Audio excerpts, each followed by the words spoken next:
Honorable members, good morning, and thank you very much. I realize that the Parliament program is a bit strange until I think the 20-something or until we close because of the mini plenaries, and that there are members who, apart from this meeting, probably don't need to be in the precinct at all. That's happening to me as well. And then on other days, I'm only involved at 4 o'clock. And they've got nothing for much of the day. So it is a strange period. So I appreciate your patience in being physically here. And I look forward to Honorable Matlala joining us when he can. I understand that he has landed now, but he will join us during the course of the discussion. This is a follow-on to the meeting that we had about the Road Accident Fund, where we resolved to have an inquiry.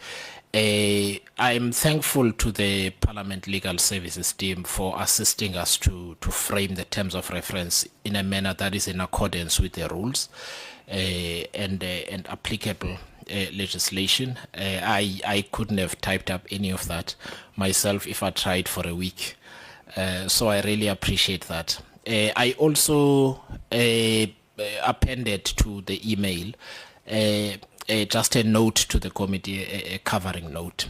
And I will just, at a high level, reiterate what is important, because we're going to have to say no to a few things, and I'm already having to say that because we are not the Portfolio Committee on Transport.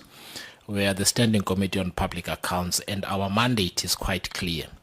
And it's important that what we do in the end relates to the use or misuse of public funds, or inefficient use of public funds, or maladministration, and so on. I'm saying this because once we finalize the terms of reference, we're still going to have people who kind of want to come and testify, and it's got nothing to do with what we are doing here. So we all need to hold the line on that, because people have all manner of complaints against different institutions. It's important that we stay within the mandate of the committee.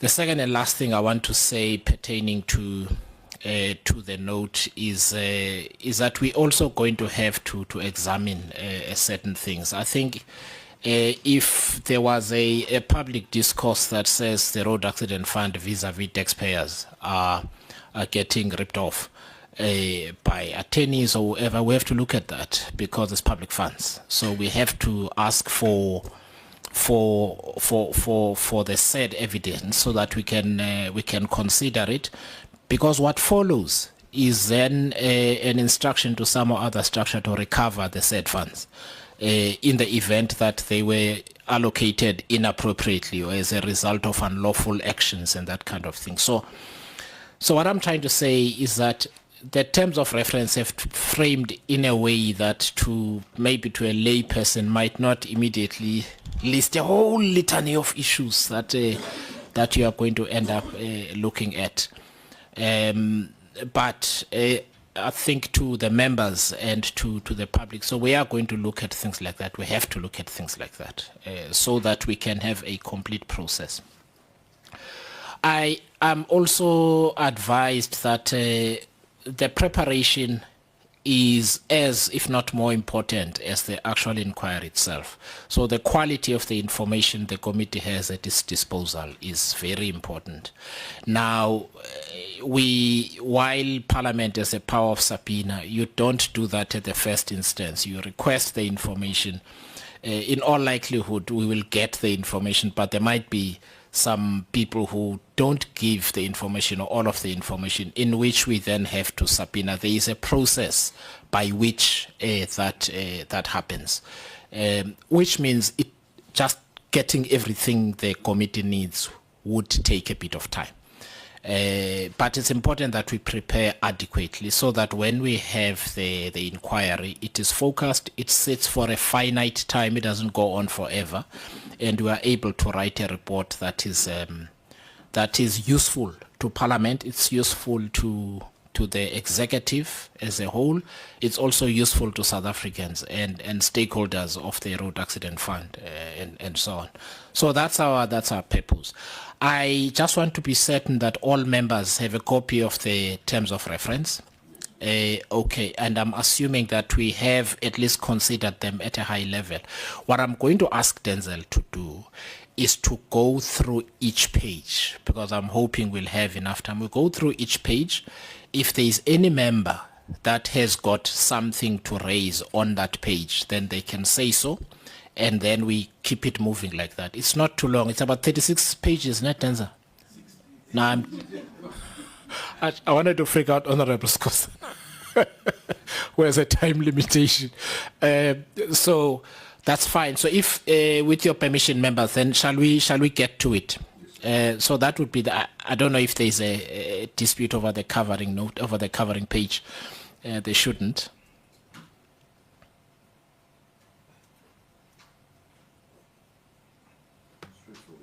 Yeah, straightforward. Yeah.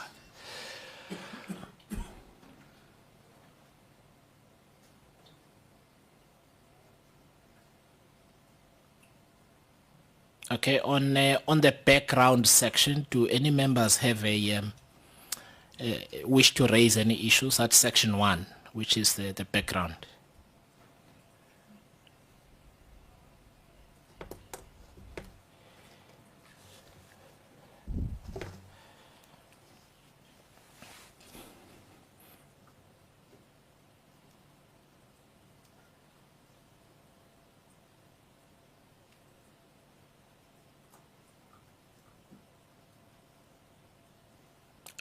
Okay. So we're under legal framework now.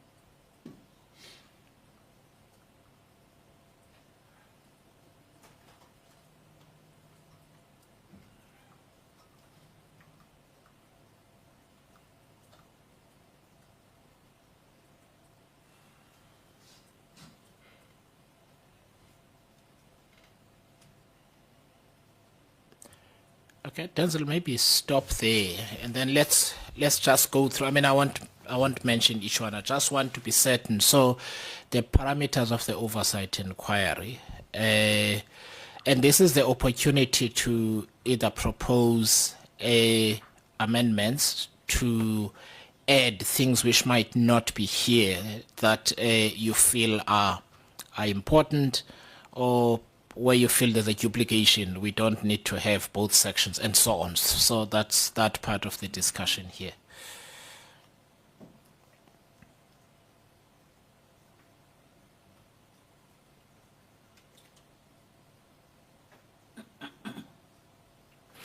Is your hand up, Honorable Beasley? Okay. Are we on 4.1.1, or are we moving on to the whole page?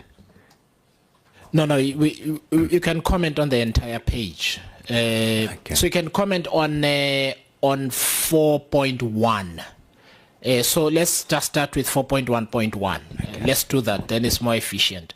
Does anyone have anything to raise on 4.1.1, which is governance failures at the RAF, the adequacy of oversight by the RAF board over executive management, the recruitment, vetting, and appointment processes for senior officials, the finalization and implementation of the RAF's organizational structure, and the financial implication of the same. So that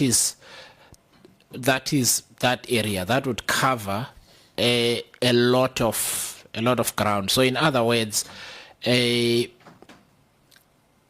that's an assessment broadly of the board, and as the function that approved the restructuring of the RAF, where the vacancies subsequently emerged, it's still the job of the board to make sure that the structure is implemented, because you can't implement the strategy without the people to do it, and that's why that is there.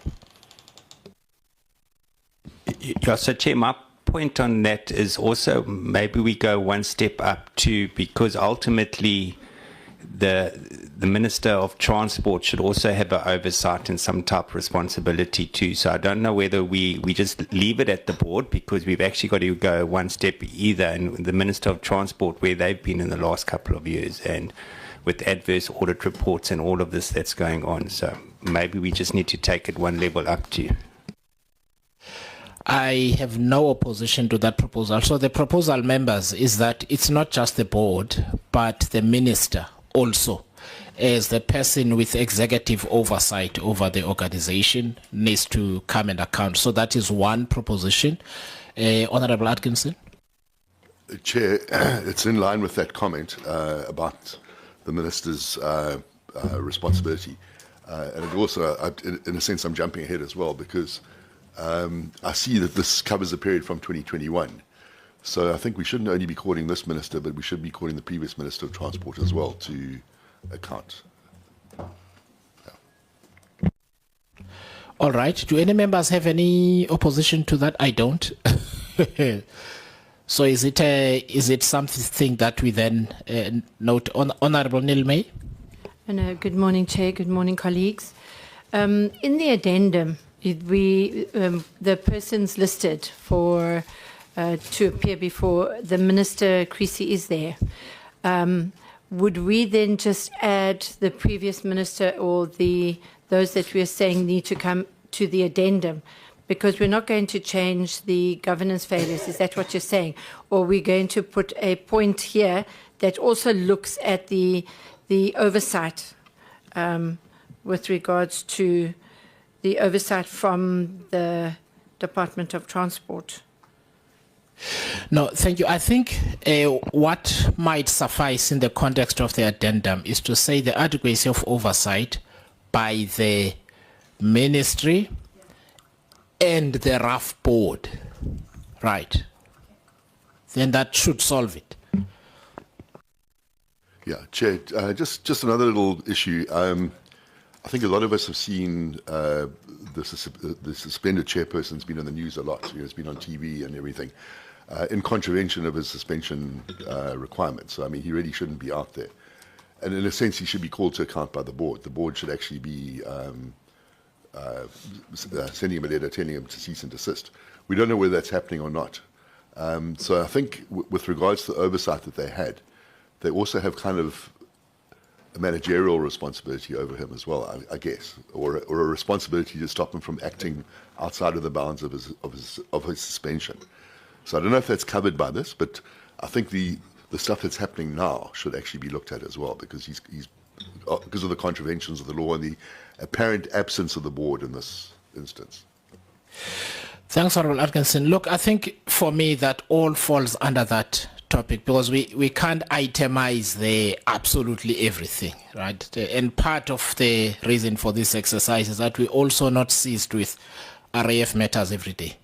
We're going to fall behind on the rest of our work. So I think that would, and then at the appropriate time, it's something that we would then deal with. That does not mean when issues arise on an ongoing basis, we don't raise them with the minister or or the board. All right. So are you a member? Honourable Chairperson,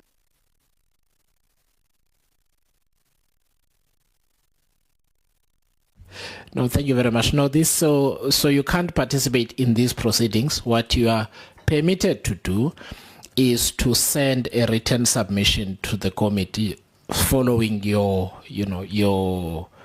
observations here, because there will be an opportunity for people to do that.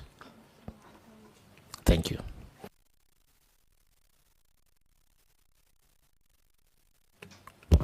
Honorable Kupeka. Thank you, Chair, and greetings to the House. Chair, I have not read the entire document, so I'm not sure if I'm speaking out of 10 here. With the parameters of the oversight inquiry, is it possible for us to look into the legal firms that are now forming part of the companies that are no longer getting paid by RAF, and the monies that they'd actually been paid previously versus the money that they're being paid now? Is that possible? No, you're not speaking out of 10. You're just too early in the discussion. Okay. So there is a section later on that deals with legal costs and that sort of thing. So it's covered. It's covered. Which is why I emphasized it in my covering note to members that we will. So that slide that was presented to us, if you remember. So I said they will be required to give us specific information by legal firm, not just a list. So I'm hoping that covers you. Okay, thank you. Yes, thank you, sir. That does. Sorry, can I ask? So we've got Parliament Legal Services here to advise us. So I see a hand is up. So I'll come to you, Honourable Skosan. Thank you, Chairperson, and good morning to yourself and the honourable members. Chair, just on the question of whether the committee can invite the former minister. Parliament can, of course, invite or, if necessary, summons any person, whether that's a private person or an official or a public functionary, to appear before the committee, provided that it's necessary for the committee to fulfill its oversight functions. So your first port of call would, in fact, be the current minister, and to see whether the current ministry is able to provide the information that the committee requires. And only in the event that they're not able to do so, may we call upon the former minister. That would be my submission. I suspect that the former minister's position may be that they're not in possession of the records that they may require, and they may refer us back to the current minister. So unless the committee can put together very specific areas that they wish the former minister to comment on or to provide evidence on, and specific documents that would be in the possession of that minister and not in the possession of the ministry as it currently stands, it would be better for us to first target the current minister, Chair. Thank you. All right, thank you very much. I think your guidance, therefore, is that anything with regards to ministerial matters, the incumbent minister must account for whether they were there or not. However, if there's a specific so in other words, it's within the personal knowledge of the previous minister and not this one. In that case, the previous minister must then assist the inquiry with that specific piece of information. That's absolutely correct, Chair. Thank you very much. I'll come to you, Honourable Skosana. I'll start with this, Honourable Skosana, because his hand was up first, and then I'll come to you. Thank you, Chair.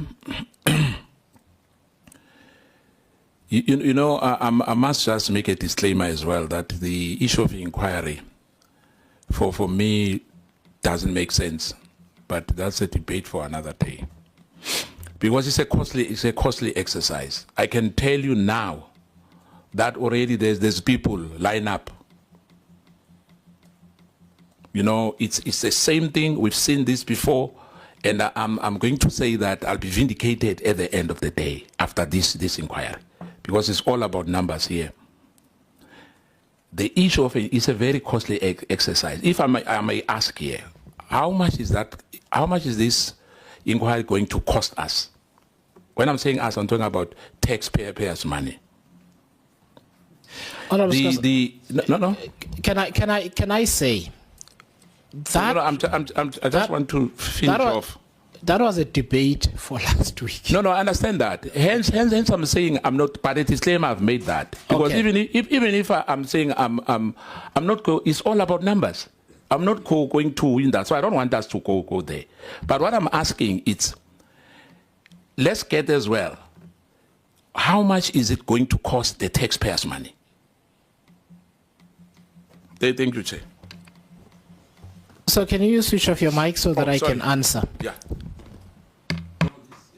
So this is going to be a member-led process, which means in the main, we will do the work that we are paid to do ordinarily. So none of us are going to get paid extra for it, however long into the night it goes. That's the first thing. No, I want to itemize everything. The second thing is the legal advice that we are getting is entirely internal. It's people who get paid what they get paid. That's the second thing. No, you asked a question, Honorable Skosana, I'm answering. Okay. So that is the second thing. So that is the second thing. The third thing is that all the attendant costs, the venue and so on, we'll hold that hearing here in Parliament.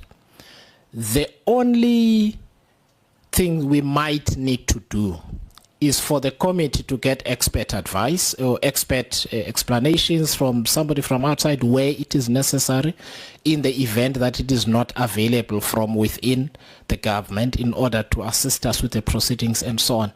So there is going to be no extraordinary cost here that Parliament incurs.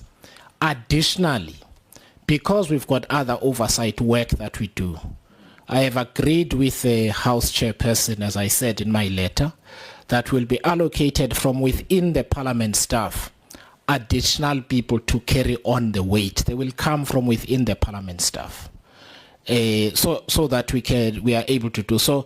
I don't have a number now, but to the extent that there's additional cost, it will be minimal. The second thing is that the state entities that must come and account here will then bear the cost of travel and accommodation and so on, as they do whenever they get called to Parliament to come and account, however many times a year. That we have an inquiry does not make that an additional expense. It means we want to focus on specific things for a specific period of time. I don't know if that answers you, but this is a member-led process. We're just choosing to get all the information, set time aside to deal with the matters and be done with it. Okay, if I can make a follow-up quick. But the point I wanted to make is we're dealing with the terms of reference now. What you and I are having a debate about is outside of the terms of reference. Can I suggest that to the extent that you've got issues outside of the terms of reference to raise, we do that once we finalize the terms of reference? No, you because can go ahead, Chair. What you are saying is not in the terms of reference. Yeah, but what I'm saying, as I said, I was making a disclaimer to say, Chair, even if we rush, we go terms of reference. I've seen this thing before. And I'll be vindicated. I'm still saying that to you. You know, the state attorneys, there's a legal team here in Parliament. I can rest assured you, Chair. What we are saying now that it will be minimal is a pipe dream. Thank you. Thank you. Accountability has a cost that it has. South Africans have this institution to extract accountability out of members of the executive and agencies. And I think people accept that, but I take your point. Because the Zondo Commission, as we speak here, other people are saying it was a wasteful expenditure, and I agree with them. Thank you, Chair. Thank you, Honorable Skosana. Honorable Skosana, the second Honorable Skosana. This is a familiar affair. No, thank you very much, and good morning to everyone. Yeah, I just want to comment on that 4.1.1, the first bullet that we are seeking to amend to include the ministry, because I see that the Secretary has made some amendment there.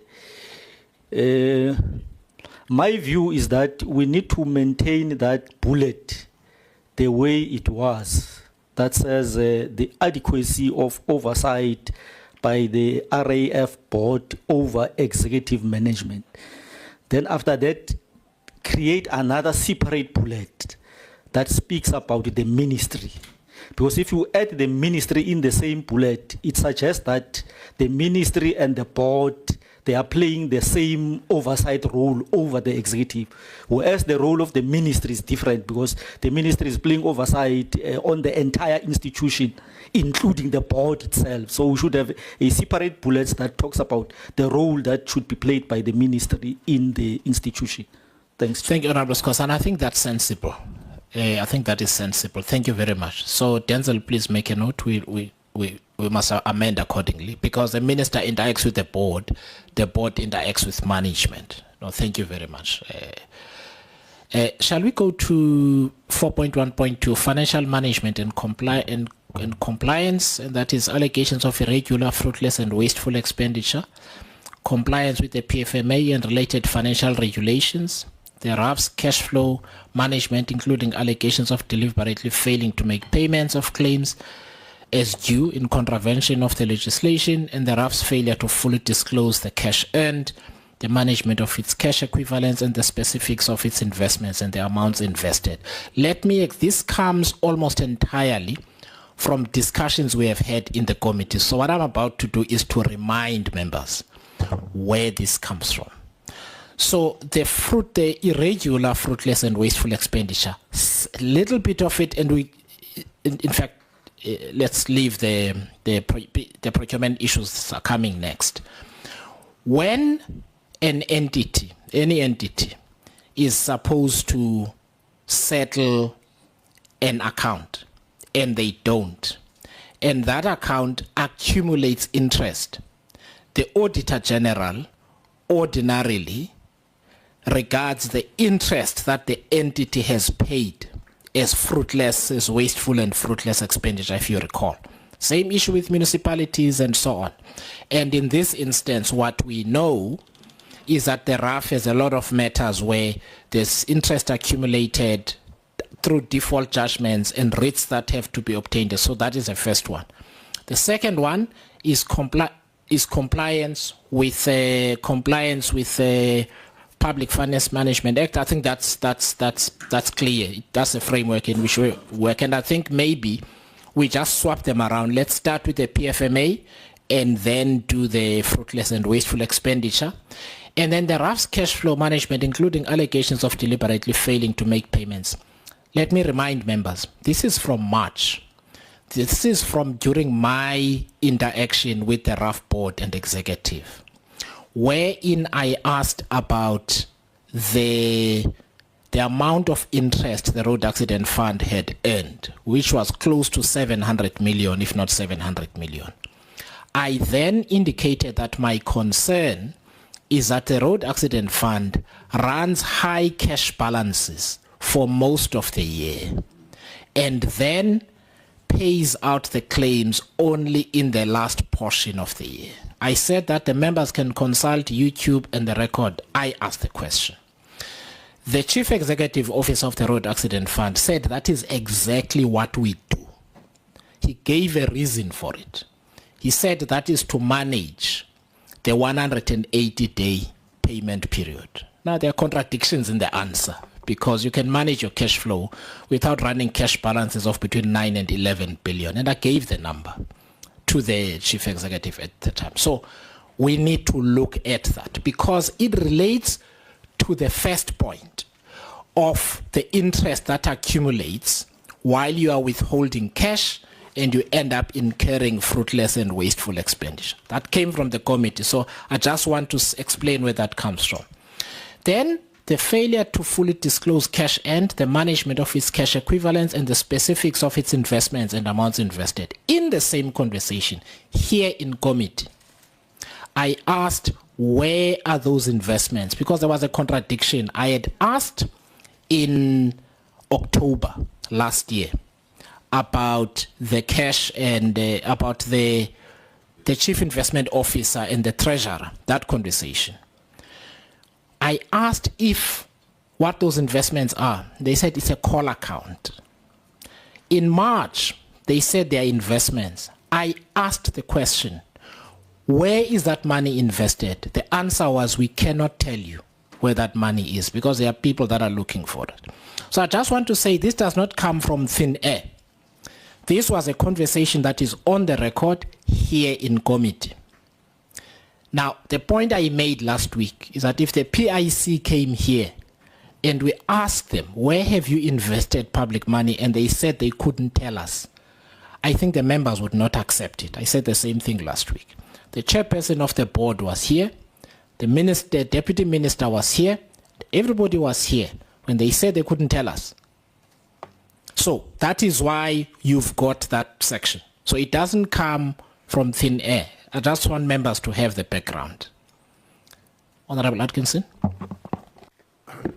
Chair, just an aside comment on that, and I'm not sure if it was dealt with when we discussed that, but is a state entity actually allowed to have such huge cash balances? If they have that kind of amount of money available, should that not be sitting in the South African Revenue Fund with Treasury, basically? Thank you, Honorable Atkinson. So I sought the counsel of the Director General of the National Treasury. And the Director General said to me, that's prior to concluding the memo that I shared with the committee.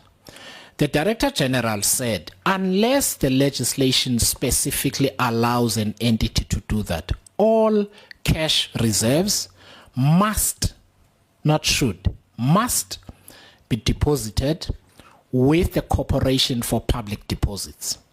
The Corporation for Public Deposits sits in the South African Reserve Bank.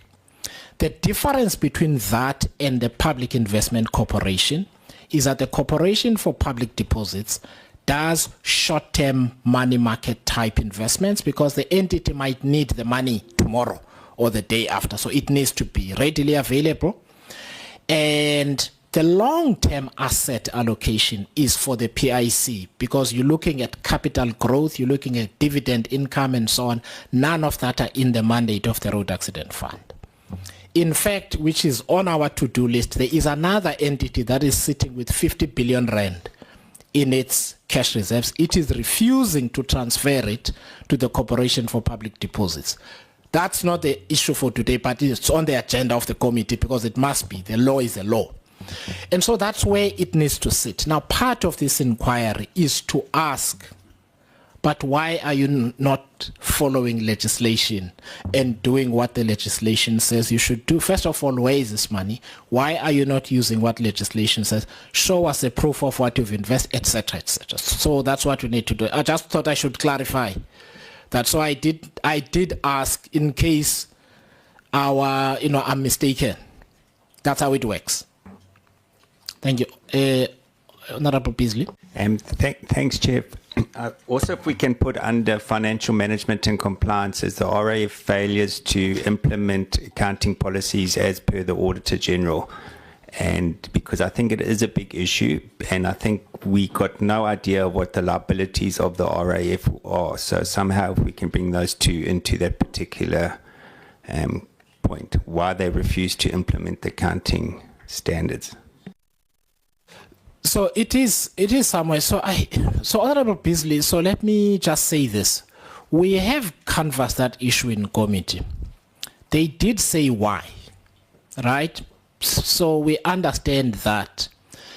The issue in the context of the decision we took on the inquiry was the manner in which then the board and the executive acted upon taking a decision that the accounting policy does not work for them. And they've incurred expenses in pursuit of what could be an unlawful action. What do I mean by that? What I mean by that, as I explained in the memo, is that when you are unhappy with the application of a legislative mandate by an entity, you approach the courts. You may approach the courts. ESCOM has done that. I made that example. What you don't do is to proceed and do your own thing, even though you don't know what the outcome of the litigation is, because then that's it. So it's under a different area, and I'm not sure it would serve us to examine why, because the matter has been litigated, the facts are set out. What is set for us to determine is whether the expenditure was lawful and justified and not reckless and wasteful. I don't know if you get me.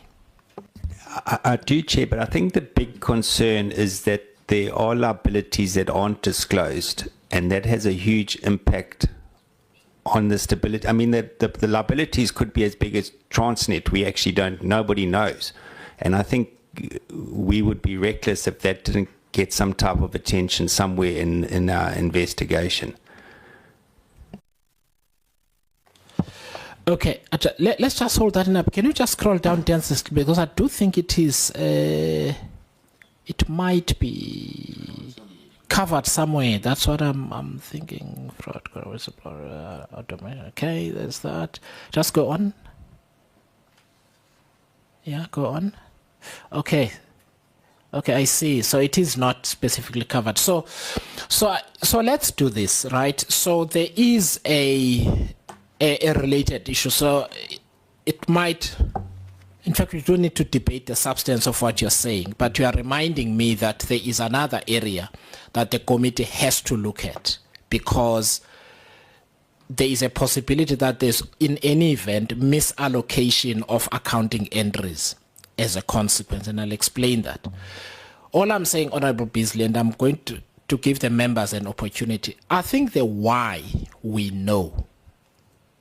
We know why. They've stated before the committee, and their reason is their reason. What we need to determine is whether the expenditure of funds in the way they did in pursuit of their decision was lawful or not. Are you suggesting that we debate the core reason?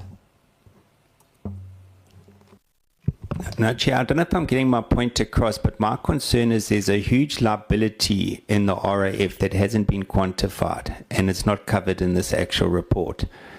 We can talk as we like about fruitless and wasteful expenditure, but if there's a massive liability that's building up that's not covered, that is my concern. Okay, so maybe we should do this broadly, and I'll explain why we broaden it. So one of the things we must now look at is whether the accumulated interest on outstanding claims, anyway, that's another example, on outstanding claims, is correctly entered into the books as a liability, because it becomes a liability. Unless I'm getting this wrong. But it becomes a liability. So firstly, I'll come to you, Honorable Skosana. So it becomes a liability. So maybe what we need to do is to frame it in a way, and I might not have the language now, is maybe the accuracy of accounting entries in relation to the road accident funds liabilities, because there are other areas. What I want us to be careful not to is to have the theoretical discussion again, because that's been ventilated. The courts have decided. So the courts have said they don't have a case. Is that fine? So the bullet becomes we're looking into the accuracy of the statement of liabilities in the financial statements. That then covers the other issues as well. All right, thank you. Honorable Skosan? Yeah, what I wanted to check, Chair, are you talking about interest? For me, you Yes, mean what I yes, said? Yes. Yes, yeah. Yeah, so perhaps I don't understand well. Remember in the last meeting when we were here, there was that issue with lawyers that what happens to the interest of the 350, those one who were double paid, you remember? Yeah, now, and they explained, in fact, they were trying to run away from it, to say, really they are not, no one can force them to pay that money. In fact, that debate ended up nowhere, to say whether that interest would be taken from them or not. Now, in case of RAF, as we are saying, the money is seated elsewhere. I just want to find out exactly where that money must go, the interest itself. Who must get that? So in fact, there are two issues, and we must make sure that they're adequately covered in the terms of reference. There are two issues. So, Honorable Skosana, there are two, in fact, the main interest, there are two interests that we're talking about here. The first is that when a claimant obtains a court order, and that court order is not complied with within the time that the court has set, right? The claimant is entitled to interest that is being compounded. I think it's set a daily rate. Is it a daily rate in terms of the court rules? But it's compound interest until it is equivalent to the same amount that they're claiming. In other words, if they don't pay you long enough, what was a 3 million award could become a 6 million award. That's the one part of the interest, right? The second part where the double payments are concerned, right, pertains to funds that the attorneys that were double paid did not pay the money back in time, one, and secondly, therefore the interest they earned in the time that yes. So there is a section 4.1.4 under legal and litigation expenditure. So we're gonna need to maybe just do something there, but what we need to look at there is the RAF's own expenses on its own attorneys, and then the legal costs presented to us as being plaintiff costs, right? What the Road Accident Fund will get an opportunity to do is to break down in detail each of those two columns so that they can then state and said we are owed this much by the following law firms for the following reasons, so that if that presentation substantiates the point, the next question then is what steps are you taking to recover the money? So I hope I've explained. Yeah. Why I was asking that, Chair, maybe because some of us, we know what is happening on the ground. You know why I was asking about that? The issue, Chair, is that some claimant as well are happy that the RAF are not paying them in time to exactly get the compounded interest. And what happened is that, as you know, that it cannot be over the initial amount. Say, as you make an example, like 3 million, interest can only goes up to another 3 million. Up to that, some of them who are comfortable, they stay long to make sure that that money makes interest. In fact, they are happy to do that. To say, okay, there's a court order, you're not paying me, it's fine, no problem. You know, they stay for long because they've got advices to say, by the time they comply to the court order, your money is no longer 3 million. It's exactly what you said. It's 6 million. Thank you, Chair. Thank you very much. So I think, Honorable Scosa, now there'll be opportunity for the Road Accident Fund to explain all of that under 4.1.4. Yeah. I just want us to complete the financial management and compliance section. Honorable Scosa. Yeah, no, thanks, Chair. No, I'm covered in terms of your response to what the Honorable Beasley was raising.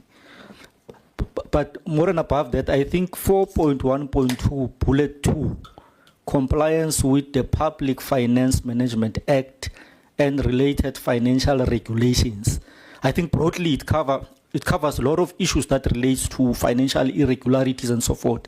So where we are not specific to certain matters, I think that bullet is going to assist to cover us, including the matters that Honorable Scosan is also raising. Thanks. All right. Thank you and thank you very much for that. Let me come to Honorable Isaac, then I'll come to you, members. Thank you, Chair. Chair, okay, so on 4.1.2, are we agreed that we would maybe bullet number 2 would become bullet number 1, and then bullet number 1 become bullet number 2? Fine. And then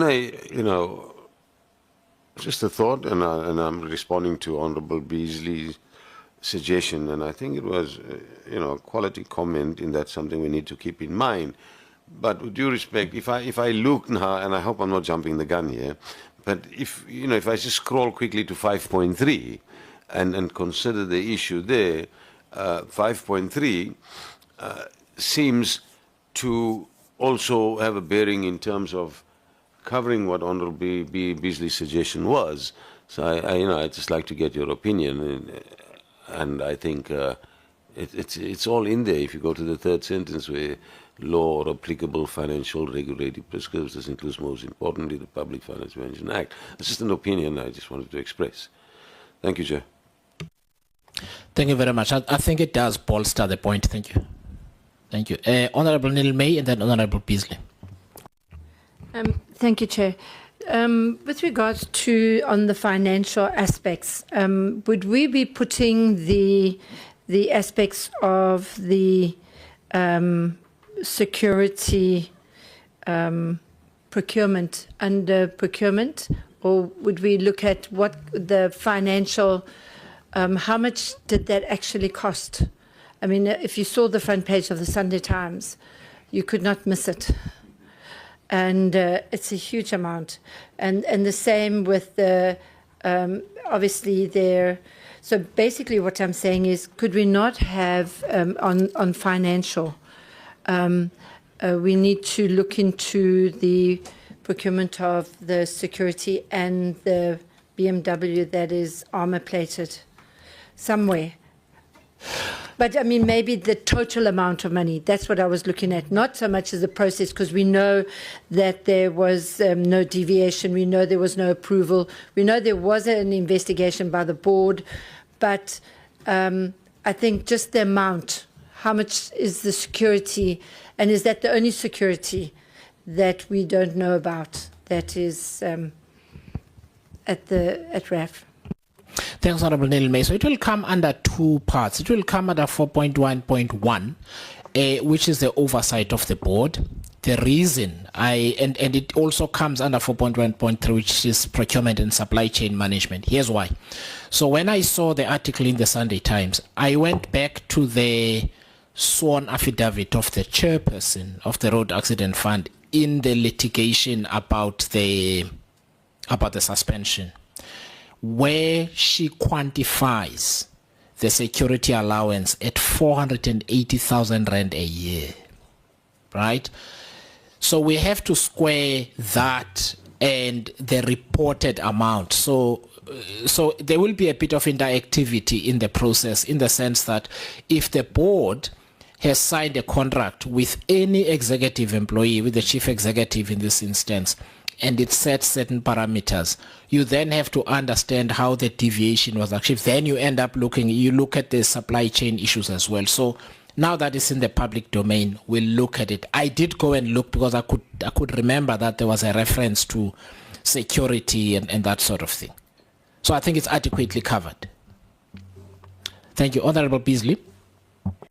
So, Chair, I don't know if we've got an agreement there, because I thought we did that there'd be a bullet point saying the completeness of liabilities.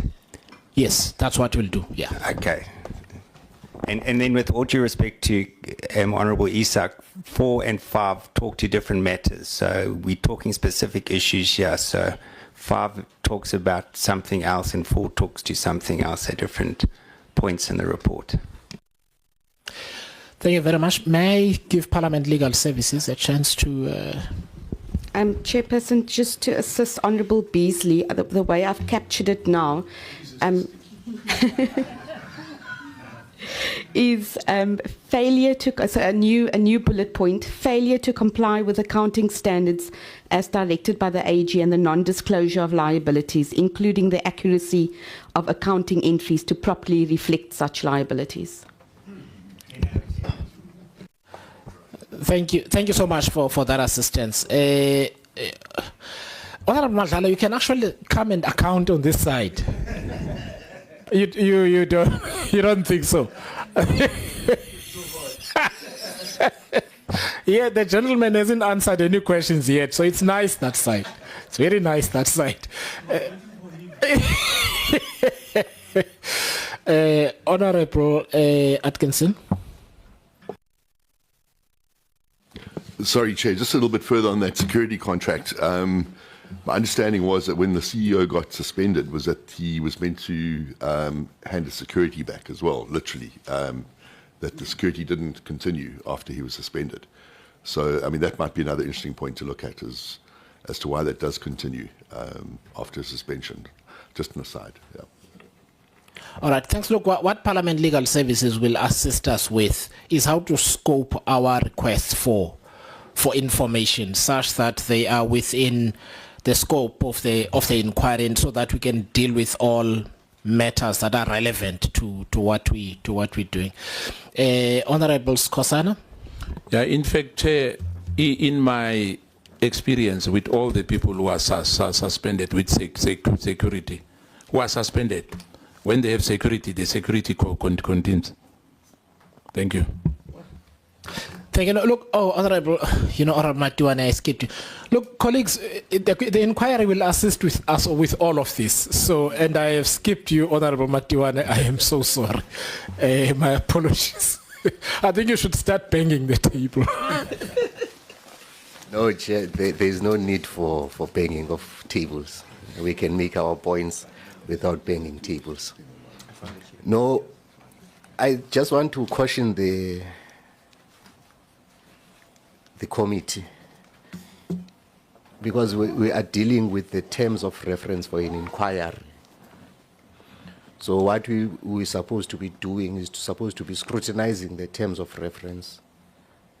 Where they are lacking, we add, and not trying to preempt the inquiry to seem as if we have predetermined outcomes of what the inquiry will say. Because the entire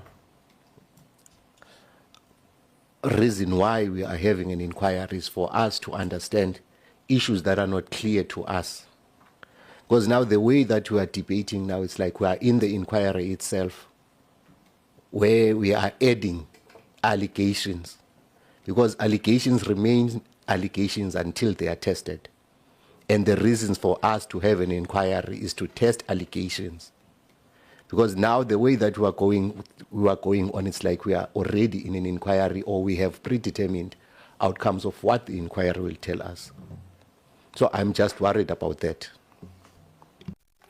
Thank you. And I think that's a very important intervention, colleagues. So what's important is, look, to the extent that a member may need clarity on whether an issue is sufficiently covered, I think we may seek that clarity, but what we can't do is to debate the issues here, and that just like us to ask members to that we confine ourselves to the adequacy of the terms of reference. And I wish to remind members again, we don't have a limitless scope.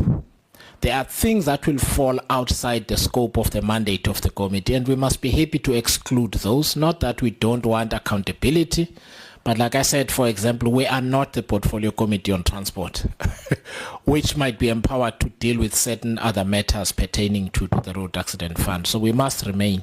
And the last thing I want to say, which arises out of Honorable Matiwane's intervention, is that this is an inquisitory process.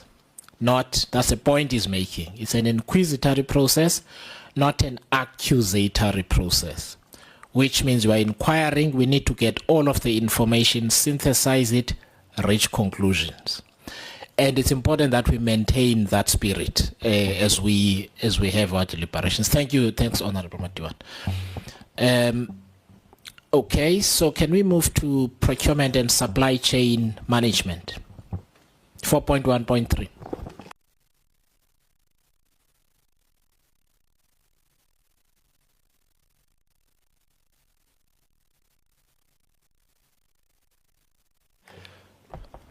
So the only thing I want to say there, colleagues, is that, and I'm going to look at Parliament Legal Services to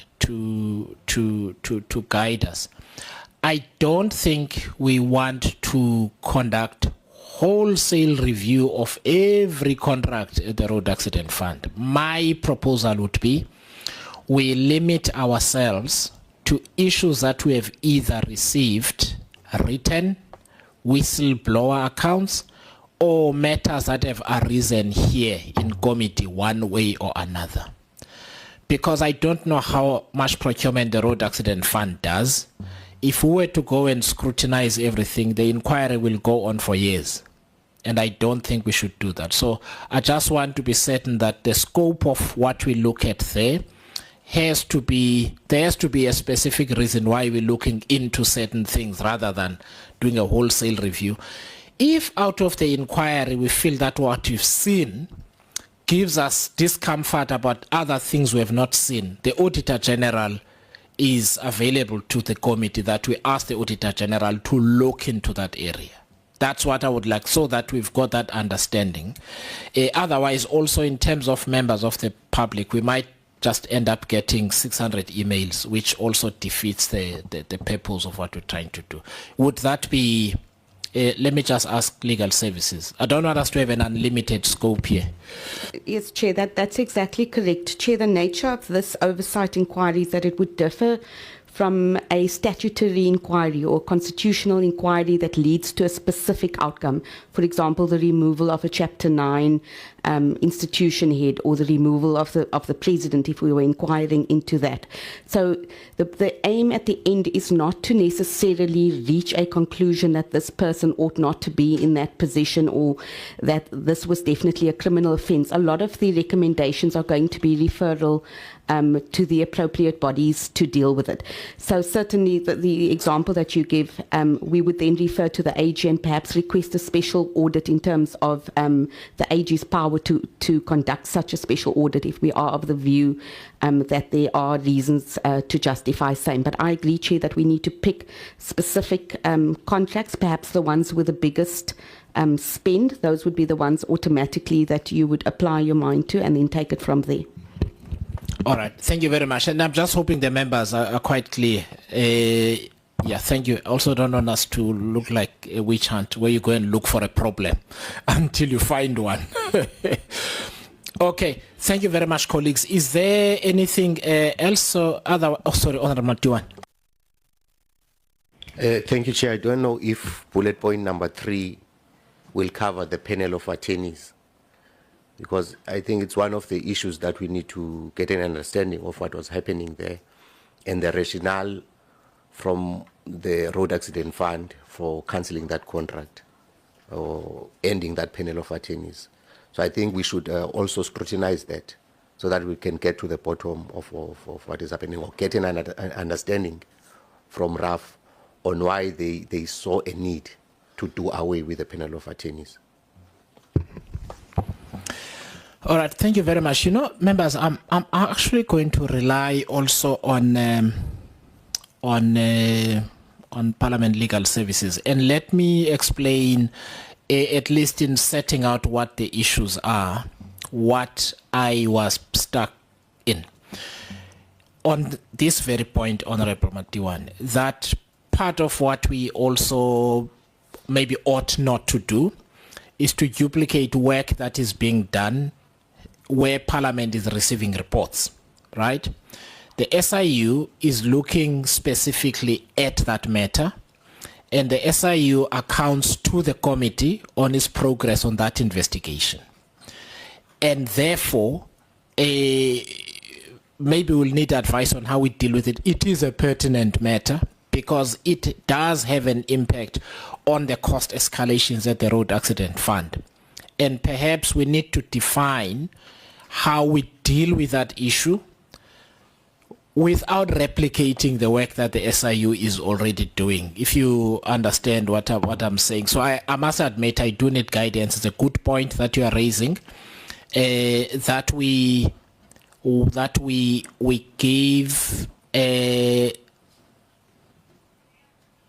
give an opportunity to the Road Accident Fund to set that out, but part of that inquiry is understanding the cost implications thereof, which also falls in the ambit of the SIU. So I'm placing that on the table. Honorable Kupek, and then I'll ask Parliament Legal Services to assist. Yes, thank you, Chair. I'm just thinking here, Chair. I think part of this inquiry as a whole is to assist the RAF. I think that's the long and short of it. When the first time when RAF came here, there's something that they said that still troubles me to this day. I think it was the CEO who said, people can be in South Africa illegally, but constitutionally so. And when they are here like that and they claim through RAF and they are here illegally and constitutionally like that, how do we assist RAF speak to that issue? And I understand, Chair, that what we're dealing with here is specifically mostly financial issues, but a large part of those financial issues sit with issues like a law that would say people are here illegally, but constitutionally so. So when we do what we are about to do now with this inquiry, are we going to be looking at that, or would we be within our would it be within our scope to look at an issue like that? Thank you, Chair. Thanks, Honorable Kupeka. Let me ask Parliament Legal Services to assist us with the first point. So the issue is the SIU is looking at exactly that question.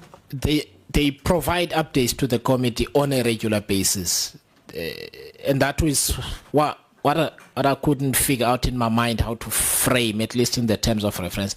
I need your assistance because it is an important issue, because there are cost escalations as well for the road accident fund as a consequence. Thank you, Chair.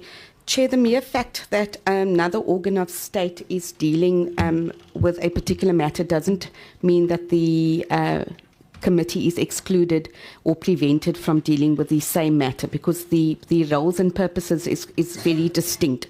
So nothing would prevent the committee from looking at it. I do think the committee has already received an answer on the question. The question has been posed to the RAF, and they've indicated that the reason that they got rid of the panel of attorneys was as a cost-saving measure, because it would have been cheaper to go via the state attorney. Whether that is factually correct or not, obviously, that must still be tested. I do think, though, Chair, it will organically come into the evidence when we deal with the very first bullet point on the governance failures, and particularly the fact that that legal services department wasn't fully equipped and there were key positions there that weren't filled. So I think that evidence related to this, you're going to end up hearing it, and we can certainly ask questions when the time comes. Thank you. So may I make a suggestion? I take the point that you're making. May I make a suggestion nonetheless, so that it is clear? My worry is that we may not provide an adequate opportunity, and perhaps it's under the legal expenses section, right, that we add a bullet that says, please just go up, Denzel, to the legal. Go lower, legal and litigation expenditure, right? So maybe the first bullet should be that to look into the extent and the reasons for the road accident funds legal or legal costs or legal and related costs. If we do that, it helps us to cover that, because there are other issues as well that arise. So I don't want us to leave it leave it in thin air and say it will come up. That will then give the road accident fund the opportunity to say, in thinking about our legal costs, these were the things that we considered, these were the decisions that we took, and then provide the necessary evidence, and then we can look into those matters because they arise therefrom. I don't know if I'm making sense. Would that be helpful? Chair, more important than the reasons is for the committee to consider the financial impact. Nothing in law would prevent any entity from determining that it would be better suited to use one method instead of another. So I think the focus should rather be, and this is the way I've captured it now, the financial impact of the decision to use the state attorney in favour of a panel of attorneys. Something along those lines, because perhaps the numbers show something different to what we're assuming. All right, thank you very much. So basically, we just say the financial impact. What that financial impact is, we will then be presented with in the inquiry, and we can reach a conclusion. Okay, I think that's helpful. So we will frame it like that, so that we do address the point and we don't leave it hanging. I don't know if that helps. So sorry, Honourable Skosa, are you still on this specific point? Because Honourable Madla and Honourable Kupeka had two parts to his, and I need us to deal with the second part of it and not forget it, if that is okay. So the second part of Honourable Kupeka's intervention pertained to the issue of of non-South Africans or illegal immigrants or unlawful immigrants to South Africa, who then submit a claim, and the Constitution allows that they do. So let me place this on the table. So since we said we're doing an inquiry, I have, for instance, received a letter from a representative of medical aids, right? My consideration of the letter is that it is asking us to get into a territory of either the litigation that is ongoing or the job of the Portfolio Committee on Transport. In that, I could not see in it where, in terms of the advice that we've got, we'd end up with a conclusion that, so basically their gripe is their members are losing out. Now, I don't know if it's our job to work out whether their members are losing out. The matter is in the courts, number one. Number two, we are concerned with losses to the state. Resolving the legal matters involved in that issue is not, I think, something that I think we are competent in. Similarly, with the issue of foreign nationals, Honorable Kupek, I don't know if we can resolve. I think the Portfolio Committee may decide that, you know what, we need to change the law, for example, which they are quite empowered to do. So I don't know. I mean, I'm placing the dilemma on the table because the two fall into a similar category. They don't, in the end, go back to what we are dealing with here, which is the efficient use of government money. But can I ask your advice if that's okay? Chair, that matter doesn't deal directly, as you say, with the allegations and the scope of what this inquiry is about. Nothing prevents the committee from making a referral either to the Portfolio Committee or, for example, to the Constitutional Review Committee to say, look at this particular issue, because that issue that's being raised now obviously has constitutional implications. But it's not something that I would focus on as an exclusive area here, because I can't see that it's tied to any of the allegations as such. That is just a factual matter that, as things currently stand, that these payments are made to foreign nationals. So that is something I would think that the Portfolio Committee would be better suited at dealing with. But nothing would prevent the committee in recommendations to say that during the hearing it's come to our attention that X amount is spent on this, and we are concerned that expenditure is too much and it could be curbed through legislative review, and that has to be considered elsewhere. Okay, then may I propose the following then, in light of that advice, that perhaps I don't think it's something that we litigate as a standalone, that to the extent that this is an issue and the RAF looks at the state, the impact on its own finances and that kind of thing, they feel that is an issue they need to raise with the committee. We provide them with the opportunity to do that. We are just not the committee to solve it.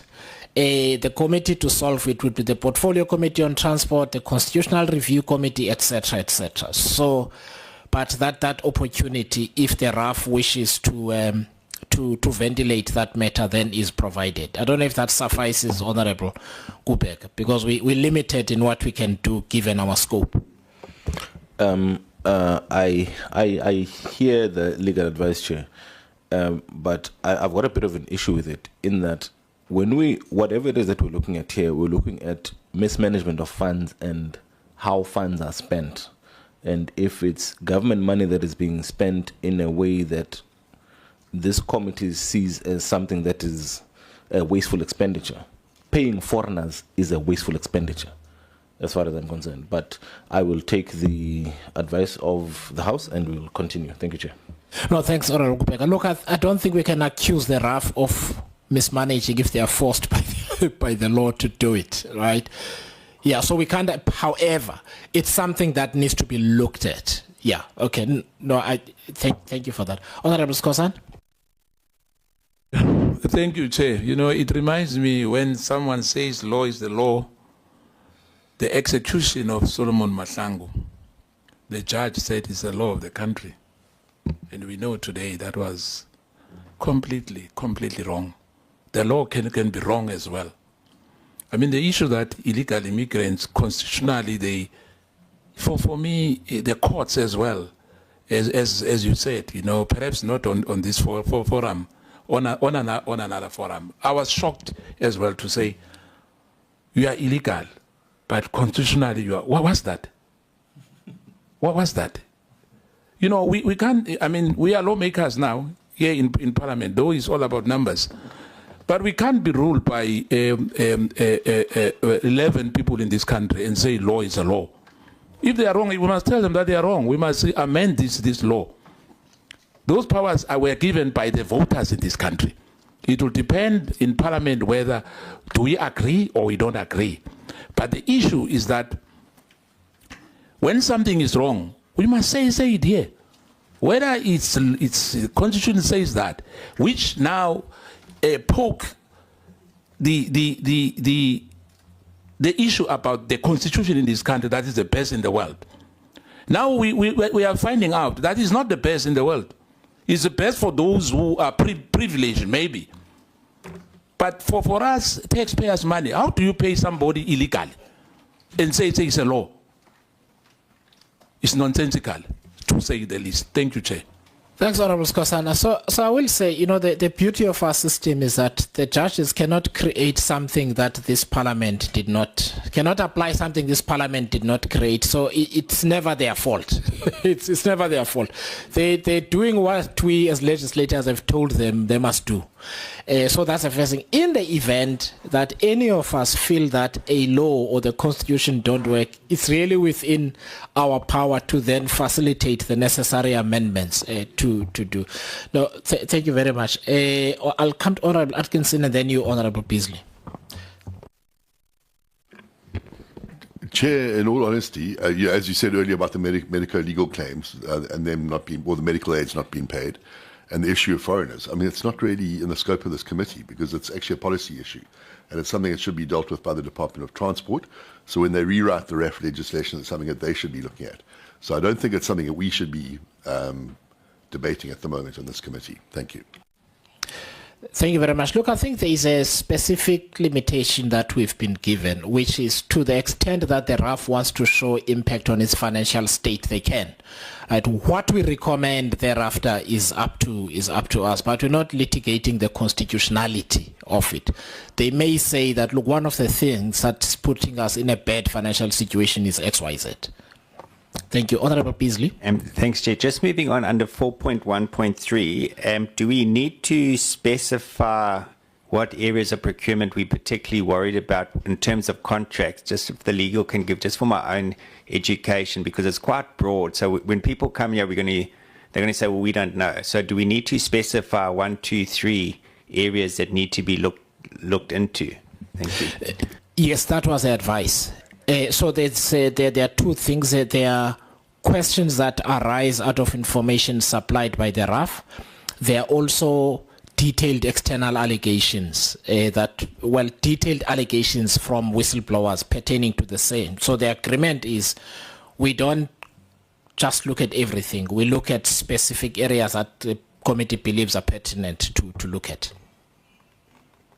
So when would those be noted, Chair? Just we're obviously going to approve the terms of reference sometime. So just advise us here, where do we then, should we provide a more definitive sub-bullet in terms of what we're looking at, or how do we deal with that? Because it says alleged procurement irregularity. So when it says alleged, there has to be an allegation. Absent of an allegation, we're not going to go on a fishing expedition. I don't know if that's correct. So, Chair, ideally you'd want to include a list. It doesn't necessarily have to be a closed list, but a list at least of the first 2 or 3. As I said, part of the inquiry is that it is an organic process and things would crop up as we're inquiring and as we gather information. But certainly at the point where we are inviting people to come and testify before the committee, we would need to put them in a position where they are aware on what the matters are that they're going to be questioned on and what they relate to. So if the committee is is able to provide more detail, we can certainly insert that now. All right, thank you. So I think, Honorable Beasley, this is fine, because one of the things that may happen is that once we publish the terms of reference and somebody knows of an instance, they've got to be able to alert the committee in time. In other words, it encourages more whistleblowing. So I don't know if we can be definitive at this point. So let's leave it at alleged. Thank you. Thank you very much. Shall we go to 4.1? We're actually at 4.1.4. We're almost there. So the RAF litigation costs between... including. So I would actually, especially in the context of the discussion we had, actually we need to start in the financial year 2020. Yes, we started 1 April 2020. And let's go all the way to the previous financial year, because December 2024 is nearly the end of the financial year, but there's a 3 months, so we need to cover basically 31 March 2025. Yeah, then it will be the most recent.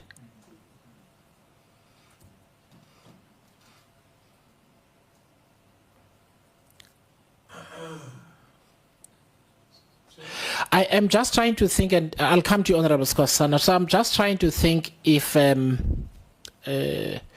we don't need to frame the rest of that sentence slightly differently. Okay, so we're looking into the RAF's litigation cost between 1 April 2020 and 31 March 2025. So when you say including wasted costs due to inadequate litigation, isn't that one of the issues that would arise? Shouldn't we frame that in a sort of a more... I mean, we are obviously looking at whether there was wasted costs and inadequate litigation, but we also had a discussion about whether the RAF also does not end up spending some of its costs are due to the behavior of external parties, inappropriate behavior of external parties. Or am I getting lost in the document myself? You understand what I'm saying? So that seems to be too limiting, in that the costs and so on is what we're looking at through the entire inquiry anyway. The waste. So in other words, where do we handle the allegations that there are people who are fleecing the road accident fund?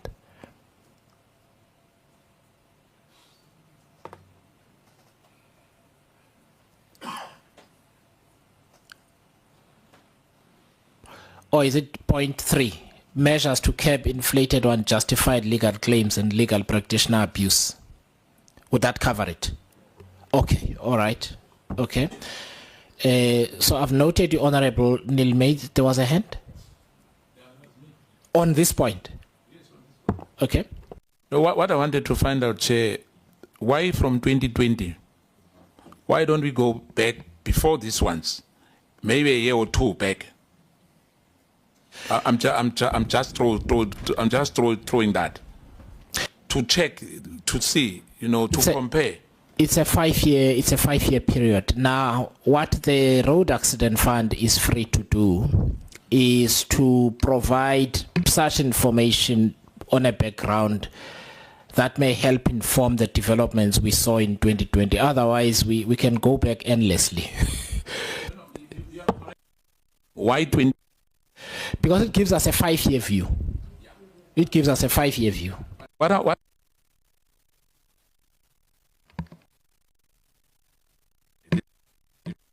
So sorry, Chair, it's giving me a little bit of trouble. What I'm saying, why don't we compare the last previous one, maybe 1 year? I'm just suggesting that to say, will that cause harm? So let's do it this way. So what we'll do is we will frame the information request in such a way that it provides adequate context to the information, because when, for instance, we're talking about the panel of attorneys in that part of the discussion, we said the Road Accident Fund would get an opportunity to say, this was the picture before. We looked at that picture and we reached the following conclusions. We then did the following, and this is the outcome. Already inherent in that is that they go prior to that decision. So nothing prevents them from doing that, because we've already said that that's what they have to do, because they have to explain the rationale of their decision. They can't do that if they're not allowed to go to the period prior. So they might say 5 years up to 2020, this was a picture, and then the 5 years that you're looking for, and now look at the 2. Yes, because it helps to explain the reasons for their decision. Yes.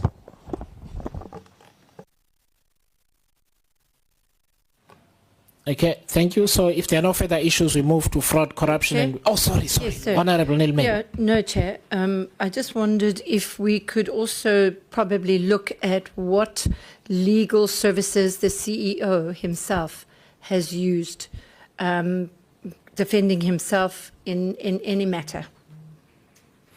That will come under legal costs.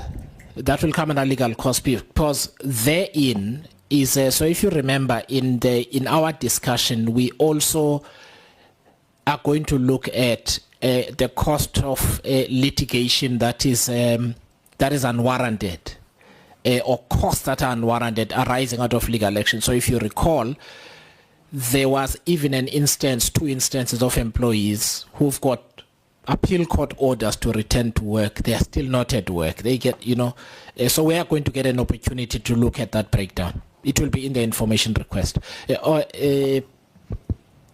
Chairman, I just suggest on that first bullet point that speaks to the RAF's litigation costs and gives the period, we can just add there, including wasted costs due to inadequate litigation management or unjustified litigation.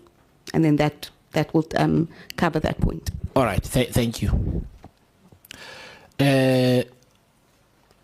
Honourable Skosan? Yeah, the other issue which the legal advisor is raising, that sometimes, we feel that the chair is litigating because of whatever reasons. For me, I've got a problem with that. This chair, right? You mean their chair? Stand. You mean their chair? I'm just saying I've got a problem with that. That sometimes we are accusing people because we are sitting in a comfort zone to say why this person is litigating, and for me it's wrong.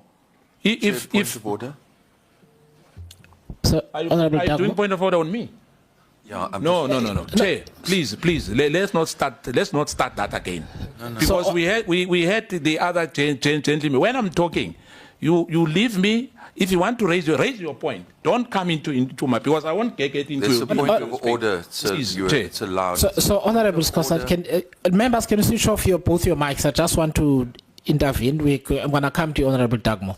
The difference between Honourable Dagmo and Honourable Beck is that Honourable Beck interrupted you. No point of order to the chair. Honourable Dagmo is doing it in the right way.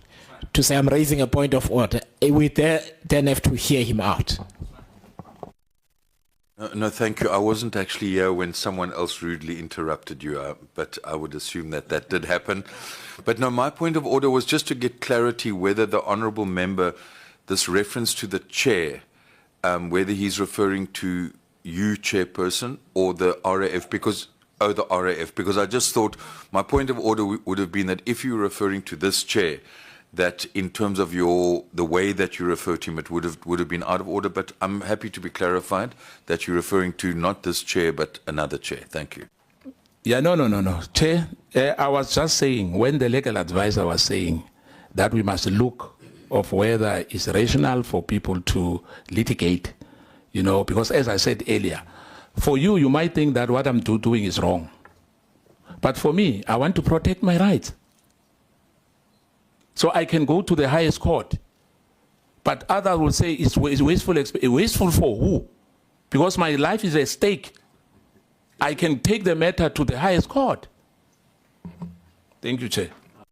No, so Honorable Skosana, we will get an opportunity to conclude as a result of the submissions made here. So we don't need to conclude the matter here. Yeah, people will make their submissions and will say, you know what, we agree. You were right. And then we move on. Honorable Atkinson, your hand was up. Yes, Chair. I think we're going into the zone of the inquiry now. As the Honourable Member of the EFF said, we're merely looking at the terms of reference. We're not actually debating issues about what should and shouldn't be there, basically. So let's stop this and let's stick to the terms of reference. Thank you. Thank you very much. Thank you very much. Honorable Skosana, we need to move on. Why are you raising an hand? issue on the terms of reference? Yeah, what I'm saying, I'm not talking something which is not on term of reference. The legal advisor has made an input. So I'm allowed to make an input. No, sure. Honorable Skosana, remember I have dealt with the issue. We are now settled. We are moving on. So please switch off your mic so that we can. The only problem which I have is when I'm making an input, then it's like I'm out of a term. I'm not out of the term of reference. No. So I just want to emphasize that when I'm raising issues here, I'm not raising things outside the term of reference, which I have here. Thank you, Chair. Unless if the legal advice is giving advice, if there's an input or a different opinion, I'll raise my hand. Thank you, Honorable Skosana. What I think is important, though, for everyone, and I've emphasized is in order for us to get through the terms of reference, it's important that we stick to the mandate of the committee. That's the point, the mandate of the committee. And anything that falls outside the scope of what the committee is allowed to look at, even if we are discussing the terms of reference, there's nothing. We are not empowered to do anything about an issue. But I take your point. Thank you. Can we then go to 4.1.5? We're almost done. Sorry, Chair.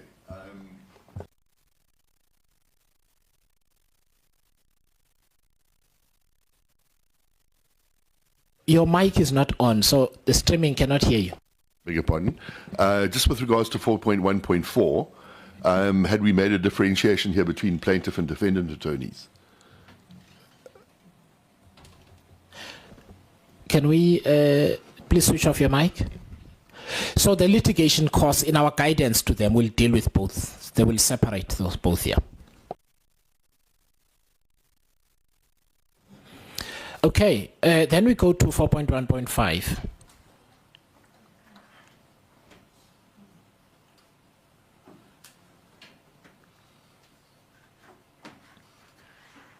All right, that's straightforward. Are we happy? Thank you. Okay, automations and claims processing. So this is Project Bukamuso is a project to install a system that, for instance, is going to, among other things, prevent the double payments. That system has been, the implementation has been going on a long time. The Road Accident Fund has spent close to $500 million on it. It's still not in place. The allegation is that it is behind. So that's one issue. In the second is the new claim form at the Road Accident Fund. Let me explain how that pertains to cost. So the cost in the first one is inherent. The second, in the explanation, the second, I need to just explain what that is.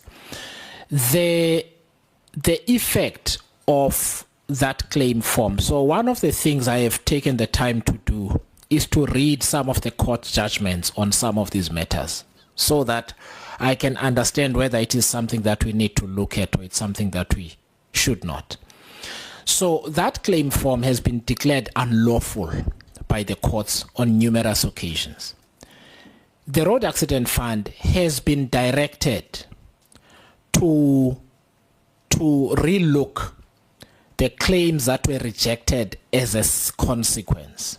Those claims remain unresolved, and people are waiting for some or other answer from the road accident fund.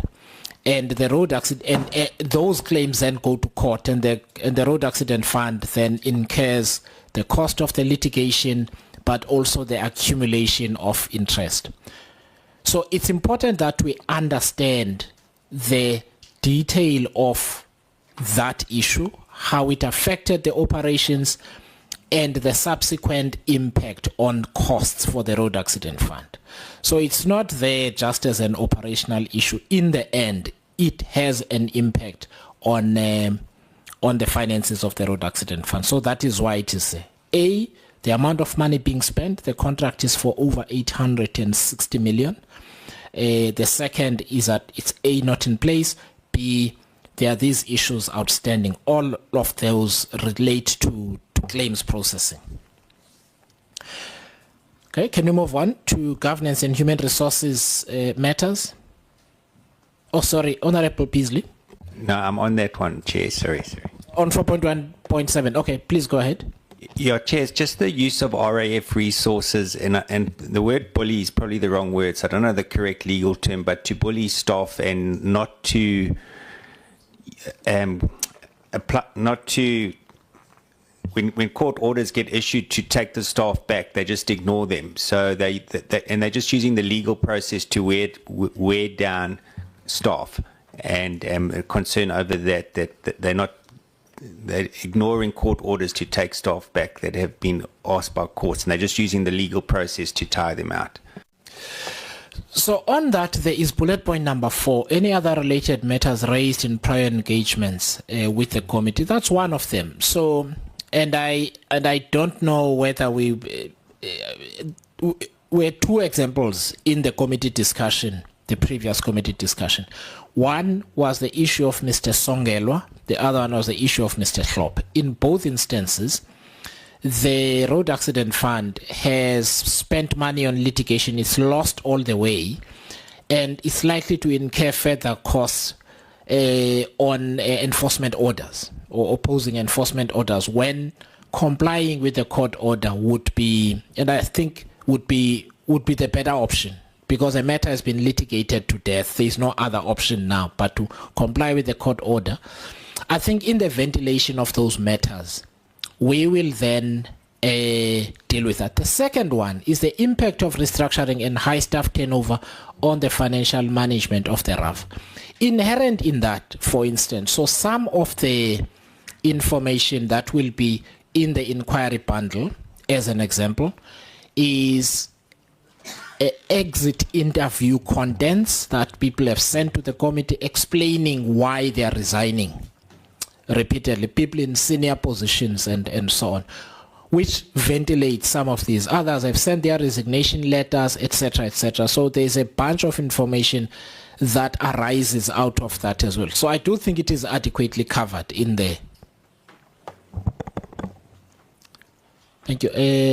Ms. Ibrahim? Chair, just a caution on the governance and human resources matters, that I know the line is very fine between what the PC on transport would do and what we would do, but our focus needs to be on the financial impact of these matters, and not to delve too much into HR matters as they purely stand. But I mean, that we will deal with as they come along, and the chair would just have to manage questions. So not to go into merits, for example, of these matters. Thank you. No, thank you very much. In fact, there is a question that in the written exchanges between ourselves and the RAF. So there's a specific limited context. So one, there's that discussion about litigation that is pointless, where the road accident fund spends money.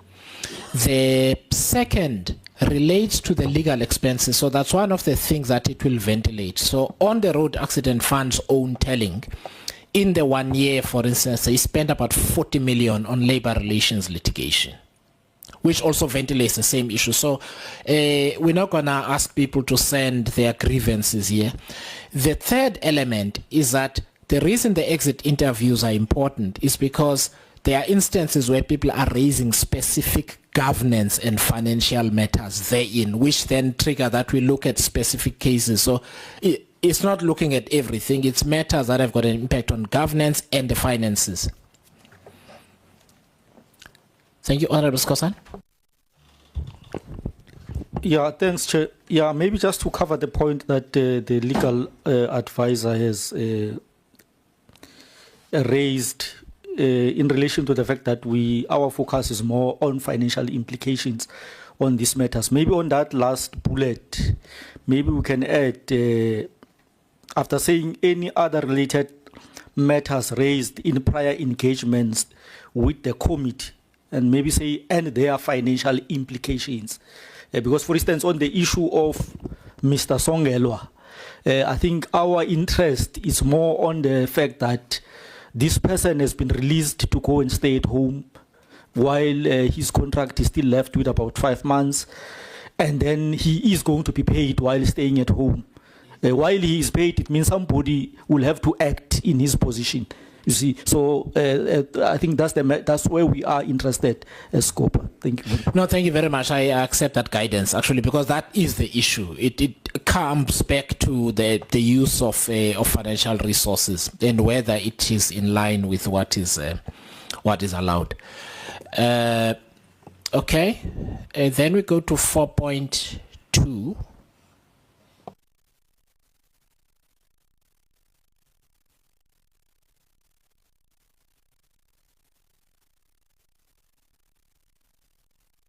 So 4.3 kind of is also the disciplining line. So the matters are complex in several areas. The focus of the evidence is, to how these matters have impacted the financial health and financial administration of the RAF. Please go on.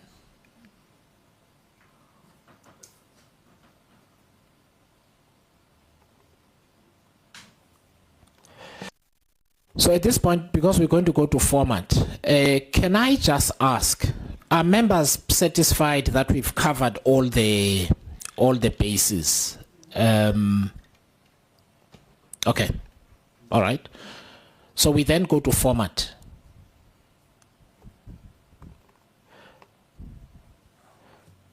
So this is, I think under 5.1, that last sentence is very important. This is not a judicial or quasi-judicial process and is not adversarial in nature. It is inquisitory, which is covered in 4.2. I had dealt with that, and I think the legal advisor dealt with that issue of parallel investigations, which had been my apprehension in some of these. Sorry, just stay on 5.3. I just want us to be. Okay, yeah, I think that's self-explanatory.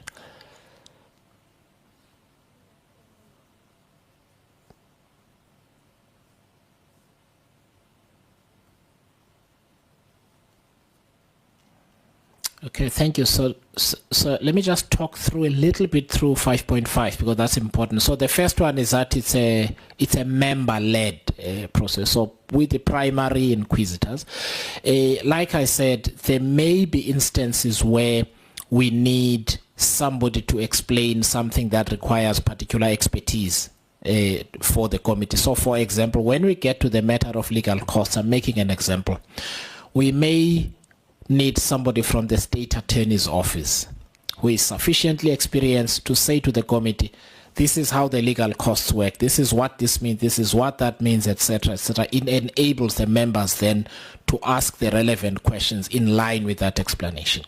To the extent that we can, I think you want as many of those experts to be from the state as possible, because then we don't need to pay people to come and give explanations as part of their job.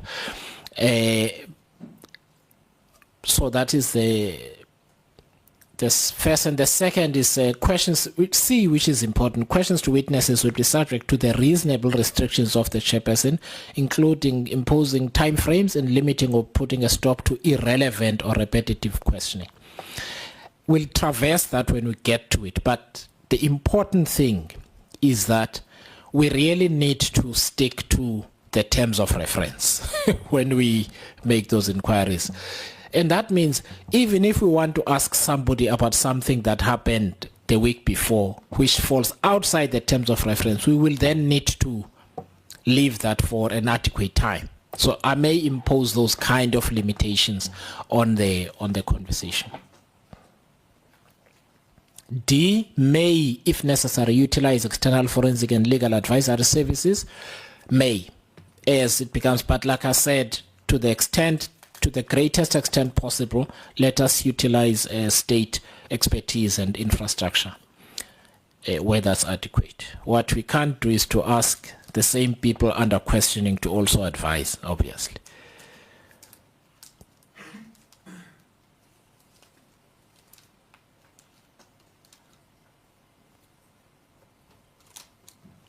Okay, so that's guidance on the invitation process.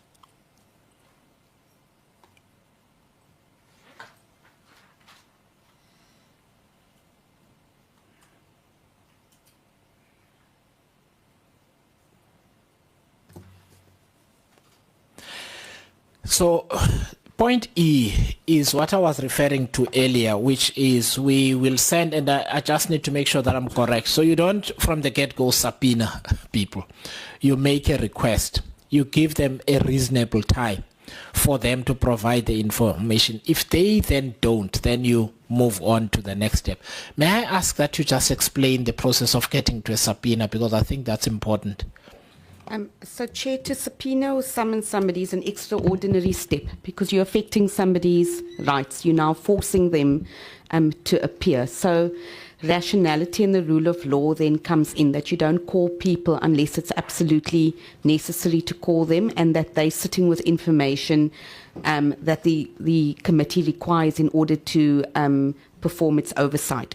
So generally the way the process unfolds, Chair, is that we first send an invitation where we would list the records that we would require and indicate to the person whether we would require them to come and testify in front of the committee. In other cases, it may just be that we require records and we don't need the person to testify. If the person does not agree to come forward voluntarily, and it's clear that their non-agreement is not just due to something like a clash in terms of availability. If it were a clash in terms of availability, that wouldn't be a reason for you to immediately go and summons. It must be clear that the person isn't willing to come forward. In that case, we would need, in terms of the Rules and the Powers and Privileges Act, approach the Speaker for concurrence. So the committee resolves that they want to call this particular person before them. The Speaker then grants that concurrence, and that then goes to the Secretary to Parliament to issue that summons. And there's a particular format that we follow. So it's quite a formal process, and that's then served on the person by the Sheriff. So it isn't a case of you willy-nilly being able to change dates and times and so on, and you would need to be quite specific in that summons as to what exactly you require the person to come and account on. But we always start with the invite process, followed by a few phone calls if they don't seem to be eager to come and assist voluntarily. Thank you. May I ask, so is the concurrence of on a case-by-case basis, so each time we then have to ask for concurrence from the Speaker in the process that you've set out? Or can we send... I'm just trying to think about a case where some people or parties may want to frustrate the committee, and we just keep getting delayed in the work that we do. Do we request concurrence on each case, or can we get concurrence that when we can demonstrate that we've reached a certain point with each person, then the concurrence applies? I don't know if you understand what I mean. Yes, so Chair, we have done that in the past. Generally, we would ask for concurrence in respect of a particular individual, and we would write to the Speaker. There would be a memo that would come from yourself explaining the person's received an invite on this day, and these were the follow-ups that we've done, but they are still refusing to come. In other cases, we could send the invites out and then indicate to the speaker that we're requesting concurrence in the event that the following list of people do not want to voluntarily avail themselves, but on our side that we would use our best endeavours to get them here voluntarily. Because the problem with this process is that it is quite time intensive. Because by the time you get all the memos done, it eventually ends with a memo to the SDP, who in turn must ensure that that summons gets issued. And then you've got the sheriff, that also takes time. And then lastly, you also need to give the person sufficient time, notwithstanding that they knew right at the beginning that you wanted them to appear, for example, on 20th of September. But from the date of the summons, you would need to give them a reasonable time in which to appear. So we can certainly try to draft those memos in advance and see if we can get the concurrence from the speaker. And that is going to be dependent on us having that complete list of persons. So it wouldn't be general to the extent of any person that we think is necessary. All right, thank you very much. Look, at this stage, I am not aware of anyone who has said that they won't assist the committee. So perhaps what we do is we send the letters of invitation, and then thereafter we see who says, I want nothing to do with you, in which case then we can at least we've got proof that the person doesn't want to assist, and we might want to. I think maybe that's the best thing to do. Sorry? Chair, one of the things we can do in that concurrence memo is to deal with the possibility that persons don't indicate that they're not going to attend, but they simply don't attend on the day, so that there is preparation and we are expecting them, and once we get to the committee hearing on a particular day, they know where to be found. So if we get that concurrence in advance for such a situation, it would mean that we could then immediately get that memo to the SDP. Thank you. All right, thank you very much. Who's that advocate who went to run the comrades? We could, in the sense of your case. Thank you. Shall we move on? Thank you very much for that guidance. Sorry, Chair. Talking about the comrades, didn't the Road Accident Fund sponsor the comrades this year, if I'm not mistaken? Honorable Neil May, we had a conversation about this, so I'm not going to entertain that question. Sorry. Okay. Point Roman numeral 2, submission of affidavits and evidence. Okay, I think that's clear enough. Oath affirmation.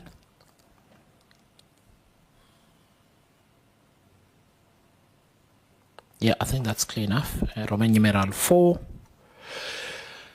So this is Roman numeral 5. I think it's important to just deal with it.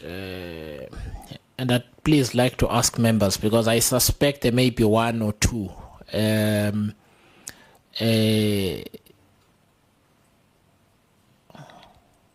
So this is an inquisitory process, so we're not going to have, that means we're not going to have lawyers speaking on behalf of people here, right?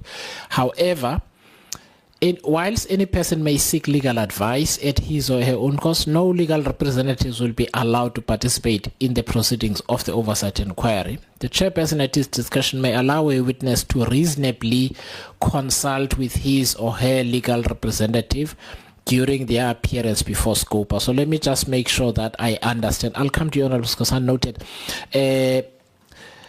that what this means is that the witness may, if they get asked a question that they believe may infringe on a right of theirs, basically confer with their legal representative, who would be, I assume, sitting next to them, confer with them to get some guidance on basically how to deal with the question that is allowed, right?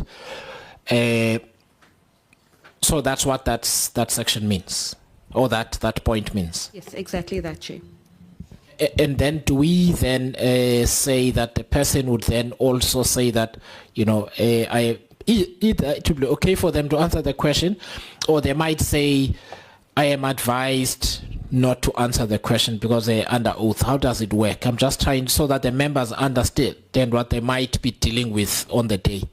So, Chair, you would need a reason in law not to answer. The Powers and Privileges Act says that witnesses need to answer fully and satisfactorily, and their failure to do so would be an offence. So there may be times where a person has a genuine reason why they can't answer. Let's say it's a question where the answer would reveal something in contravention of the Poppy Act, by way of example. They may say, well, I'm not willing to give that address or that ID number, but this is the extent to which I'm willing to answer. That would be a satisfactory answer and a satisfactory defense as to why you can't answer fully. Right. Okay, no, I get that. Or tell me, are people allowed to say, if I answer that question, then it might incriminate me? Or I'm going by TV standards now because I'm a layman. So, Chair, one of the reasons that we request that people take the oath is because it gives them protection in terms of the law, that anything they say in front of the committee under oath can't be used against them, except to the extent if they've perjured themselves, because that would be an offence in terms of the Act. But in other words, an official that comes here and says something, that information can't be used against that official in another process. So if the NPA were to be prosecuting, they would have to go and do their own investigations and not rely on what we've done, or what was said here, rather. All right, thank you very much. So I get that. So they can't say, well, you said in the committee on the 28th of September. They're not allowed to do that. Okay.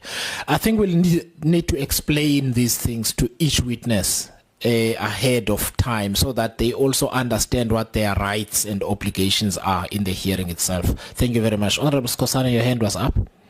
Thank you, Chair. I totally object that, Chair, that people should not have representative, because we normally quote this issue which I'm against, and I must say that the 11 people sitting in Braamfontein takes the decision, which sometimes leaves much to be desired. There was a constitutional court judgment about that. People are appearing on this inquiry here in Parliament. Not once, not twice. If one has to have a legal representation, it's his constitutional right. Or he can even be represented by a fellow employee. That alone cannot take away the procedural fairness.